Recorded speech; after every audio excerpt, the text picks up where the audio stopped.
talking about the environmentalists and the change, the shift in the park.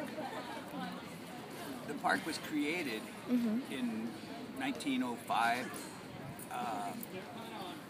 I'm not quite sure of the dates, but it was a bet by a couple of gentlemen to see if they could take a sand dune and turn it into a park, public usage area. And this entire park, in this end of the park, is run by these windmills. Windmills are not indigenous to the United States. They are a blight on the landscape. And you could say that telephone poles are a blight on the landscape. They are. But they're not. They have become an integral part of the landscape because we have created that necessity for these things to create things for our enjoyment, our usage, our comfort. These windmills weren't here, as ugly as they are.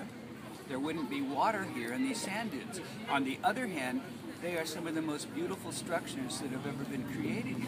And unfortunately, when the first one here was being rebuilt, the man who finished it, they brought over from Holland, after it was all done, fell off of it and died. Therefore, the other one was never redone. It took years of funding and making funding happening to get somebody to come here and rebuild this because there were no technicians alive that could actually build these windmills.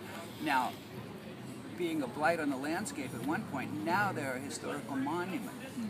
And I'm sure that in 15 or 20 years, the lighting on the soccer field will be,